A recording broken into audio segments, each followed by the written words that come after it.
da mucho gusto que esta noche me acompañe Lorenzo Córdoba, consejero presidente del Instituto Nacional Electoral. Muchísimas gracias por estar esta noche con nosotros. ¿Cómo estás, Javier, Lorenzo? al contrario, un ¿Cómo te gusto va? estar contigo. Gracias. Bien, bien, ahí vamos. ¿Todo bien? Todo bien. Todo bien. Creo que Bueno, ¿se sigue escuchando? Sí. Perfecto. Ya está, con eso. Ahí déjalo. Perfecto, muy bien. Si no voy a tener que pagar los micrófonos. Lorenzo. Del financiero Bloomberg. ¿Qué te pareció? ¿Qué te pareció la jornada electoral?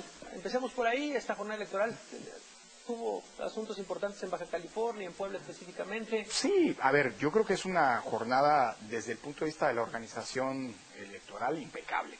De más de 24.400 casillas que teníamos que instalar, solamente una dejó de instalarse. Estamos analizando por qué una presidenta de casilla en Baja California se encerró en su casa con el paquete electoral, en fin, y no instaló la casilla. Pero salvo ese detalle que la verdad puede generar hasta hilaridad. Sí. La verdad, desde el punto de vista de la organización, esta es una elección impecable. Ningún presidente de las más de 24.000 casillas, como te decía, fue tomado de la fila, cosa que no habíamos visto desde hacía mucho tiempo. Digamos, los sistemas funcionaron, los sistemas de información durante el día de la jornada funcionaron puntualmente. Los conteos rápidos y los preps, como pudiste ver, como ustedes mismos dieron cuenta, tuvieron un funcionamiento que no se veía desde hace mucho tiempo. A las 10, 11 de la mañana los preps estaban cerrando con el 100% de las actas capturadas. Sí. Los conteos rápidos de Baja California y de Puebla fueron muy precisos. Y al final, pues un dato que vale la pena resaltar, Javier, si bien hay una fuerza política que sigue teniendo una presencia muy importante, Morena, que se llevó las dos gubernaturas en disputa, lo que sí es cierto es que es una elección en la que ya hay que poner énfasis en este hecho, en el que el pluralismo político se recreó. Sí, es cierto, y hay muchas razones que lo pueden explicar, en Baja California hubo carro completo, sí, pero prácticamente lo mismo hubo con otro partido, el PAN, en Tamaulipas. Aguascalientes, Durango son entidades en donde hay una clara pluralidad, una diversidad de actores que tuvieron triunfos, y yo creo que eso finalmente se reiteró, a pesar, insisto, de que las joyas de la corona eran las dos gubernaturas, pues esto que ya es parte de nuestro paisaje cotidiano, digamos, en las elecciones año tras año. La alternancia es una realidad, por un lado, y por otro lado no hay ni ganadores absolutos ni perdedores absolutos, lo que habla de bastante equilibrado. Así es.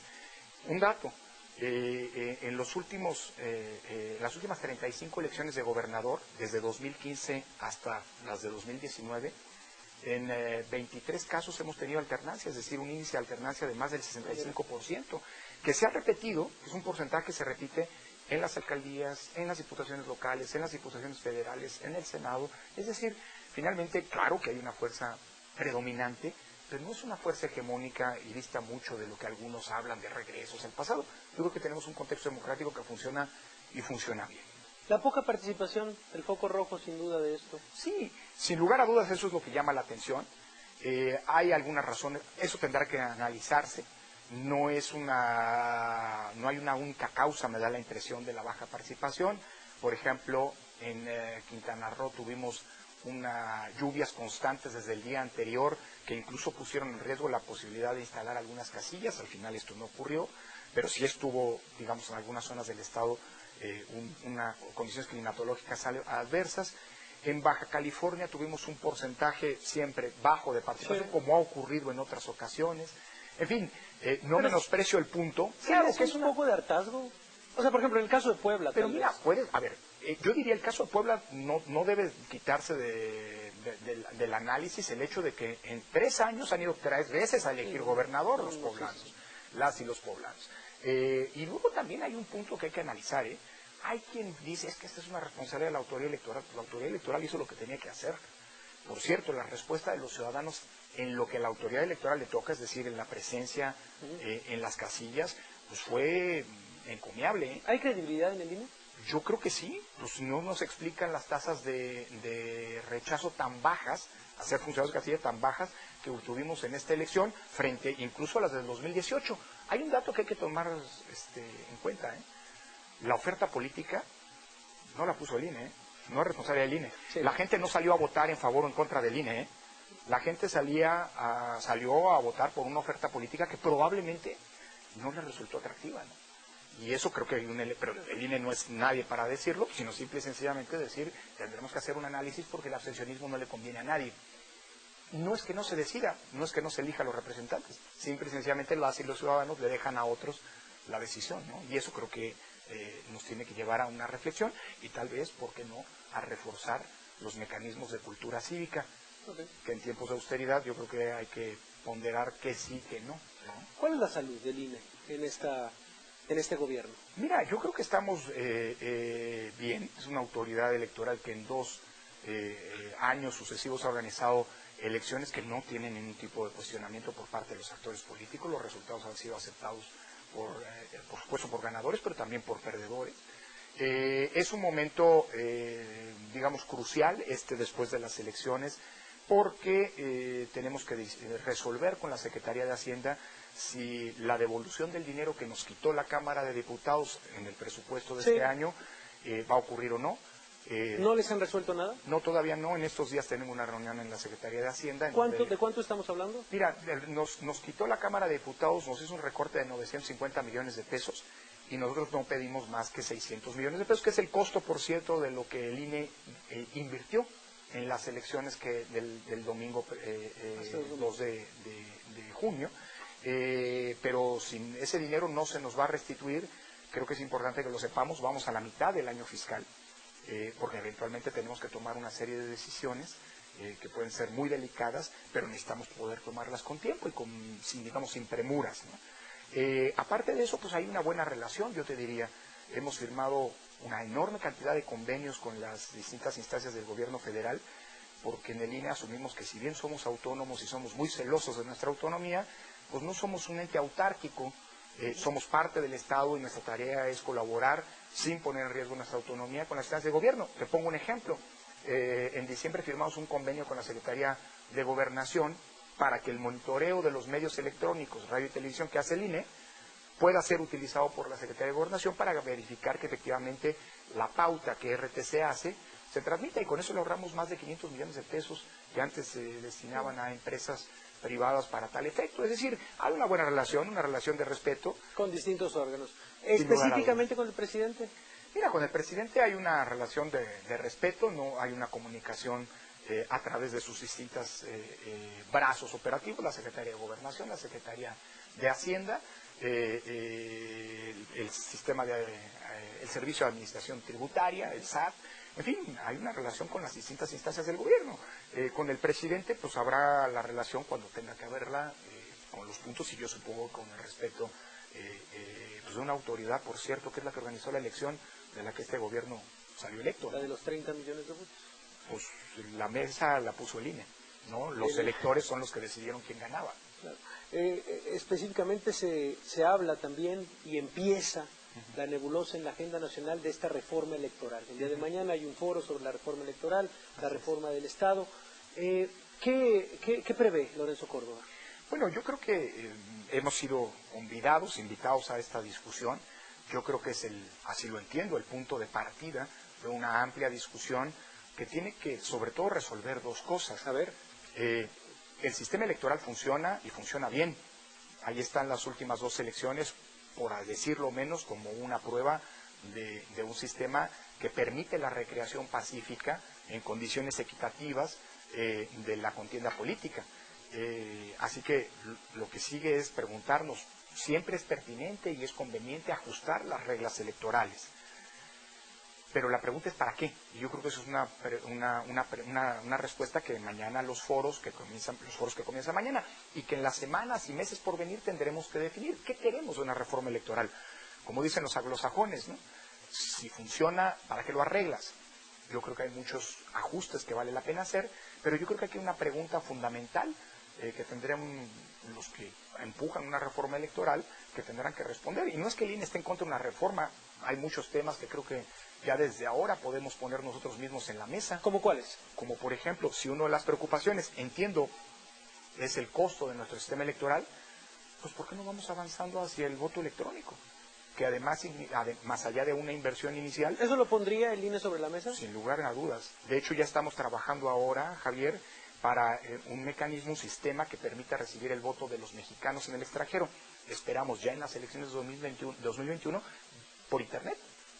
Con lo cual, sin poner en riesgo ni la certeza que hemos logrado construir en torno al sistema electoral, podamos generar mayores condiciones de participación. O sea, ¿tú te imaginas la elección del 2024 electrónica? Pues si es posible, sí. Sobre todo, ojo, no experimentaría en una elección tan delicada como lo va a ser la del 24, pero si tenemos oportunidad en el 2021, en el 2022 y en el 2023, en las elecciones que haya, de poder introducir mecanismos de votación electrónica que han funcionado en muchas otras democracias, Brasil, la India, en fin, estamos hablando de elecciones mucho más grandes que las nuestras, ¿no? Lo de la India es brutal. Bueno, la India son 900 millones de... Sí, lo de la India son... Y por cierto, creo que son 9 días de elecciones, ¿no? 30 días, de hecho. Sí, durante un mes, incluso ahí llegan a unos niveles en los que hay un caso muy famoso, ¿no? De un ermitaño que vive en las montañas y hay todo un desplazamiento que dura una semana para llevarle incluso la urna electrónica solo a él para que vote, ¿no? En fin, no digo que lleguemos a esos extremos, pero en todo caso hay muchos ejemplos de que la votación electrónica es suficientemente segura y genera suficientes certezas para poder introducirla en México. Y eso nos ahorraría muchísimo gasto que hoy implica tener que hacer elecciones manualmente, por cierto, con una cantidad de blindajes y de requisitos puestos en la ley por los partidos políticos para inocular la desconfianza, que vale la pena pensar si conviene seguir teniendo. Es decir, ¿qué te quiero decir, Javier? Yo creo que una reforma siempre es pertinente, siempre y cuando se cumplan, como te decía, dos requisitos. Uno, saber para qué se quiere, a qué pregunta, qué es lo que quiere resolver. Y segundo, que esto es fundamental, dado que las reglas electorales son las reglas del juego democrático, no vale la pena asumir una reforma electoral, digamos así, sin los consensos necesarios. Porque si tú una reforma electoral la apruebas, déjame decirlo, con los votos necesarios, evidentemente, Sí. pero con un simple mayoriteo, puedes hasta acabar generando un muy mal estímulo hacia el futuro. Porque quien pierde en el futuro le estás dando la herramienta de eventualmente decir, o la justificación de eventualmente decir, es que perdí por culpa de las reglas. Por eso yo creo que las reglas electorales, a diferencia de las otras, y de manera particular, requieren ser aprobadas por el más amplio consenso que se pueda. Y esto implica mucho trabajo. ¿Eso no te deja dormir? Mira, me preocuparía ir a una elección con reglas electorales impuestas por una fuerza política. Yo creo que hay que hacer un esfuerzo, así lo enseña la historia reciente, de construcción de consensos en torno a las reglas del juego. ¿Cómo lograrlo? Lorenzo Córdoba hablando con las distintas fuerzas políticas, Lorenzo Córdoba presentándose en el Congreso y diciendo, Mira, oigan... No creo que el INE tenga que ser, ni el presidente del INE tenga que ser un protagonista de las reformas electorales. Más bien lo que el INE ha ofrecido, y creo que ese es el rol que nos toca jugar en este momento, en estos procesos, es el de acompañar las discusiones con información, con, digamos, consejos o con sugerencias técnicas, y sobre todo poniendo sobre la mesa las eventuales implicaciones. Déjame ponerte un ejemplo mirando hacia atrás. La reforma 2014 se construyó y se consensuó bajo la premisa de que iban a abaratar los costos de las elecciones. Perdón, no había ningún modo, eso fue una narrativa, fue un discurso. Pero, oye, si tú haces crecer a la autoridad electoral, si le das más dinero a los partidos políticos como financiamiento local, bueno, pues no hay modo de que una elección cueste menos. Es decir, creo que el INE tiene suficiente, y a toda la disposición y suficientes herramientas como para plantearle a los que están discutiendo y negociando los cambios en las reglas del juego, pues cuáles pueden ser las posibles implicaciones pues, que esos cambios que están planteando pueden tener, ¿no? Entonces yo creo que el rol del INE es más bien un rol de acompañamiento, ¿no? De acompañamiento eminentemente técnico. Al final, el cambio de las reglas del juego es una decisión política y esa le toca tomarla a las fuerzas políticas. El consejo, que desde ahora, insisto, vale la pena subrayar, es el consenso, porque si no vamos a tener problemas donde hoy no los tenemos. Vuelvo a insistir, ve las últimas dos elecciones, ¿dónde están los problemas? Hoy, hace un momento me acabo de decir, el problema tal vez es el abstencionismo, pero eso no se resuelve con una reforma electoral. Eso resuelve mejorando la cultura cívica, mejorando la oferta política, en fin. No, yo creo que la prueba de fuego en 2018, pues, dentro de los análisis posteriores, no hubo una queja directa hacia algún proceso del Instituto Nacional Electoral. No solo, a nivel internacional, el sistema electoral mexicano hoy es un punto de referencia. En algunos temas, como por ejemplo la paridad, o hoy somos el tercer país a nivel mundial en términos de presencia de mujeres en el legislativo, o el combate a la desinformación. A diferencia de Francia, que hoy opta por una criminalización de las noticias falsas, en México apostamos por combatirlas con información, es decir, somos un punto de referencia, cuidemos lo que hemos hecho bien. ¿Cómo van los tiempos de Lorenzo Córdoba como consejero presidente? Bien, después de 2018 ya estoy en la segunda etapa de mi mandato. Yo fui nombrado junto con los colegas que iniciamos el INE en abril de 2014. Mi mandato es hasta abril de 2023, así que todavía a esta administración le toca realizar las elecciones intermedias del 2021 y pues espero acompañar este proceso de modernización y ojalá de simplificación del sistema electoral, Javier. ¿Hay algún escenario en el que Lorenzo Córdoba tire la toalla? Antes de tiempo, ninguno. Tenemos una responsabilidad histórica, Javier, en un primer momento, y así lo veía, lo platicamos en alguna ocasión, al arranque de mi mandato, pues era evidentemente pasar bien, generando estabilidad como institución a la sociedad mexicana en las elecciones cruciales del 2018. Yo creo que para la sociedad mexicana y para el INE, 2018 es una prueba bien superada. Hoy reiteramos, insisto, en las elecciones del 2 de junio pasado, la calidad con la que se hacen ya las elecciones en México, y yo creo que lo que viene es dejar un sistema electoral más fortalecido. Así veo, digamos, los 3 años y que son 8 meses, 9 meses de mandato que todavía le quedan a esta administración y a un servidor, mi querido Risco. Lorenzo Córdoba, gracias, Javier, por gracias estar esta noche con nosotros. Pero nosotros nos vamos.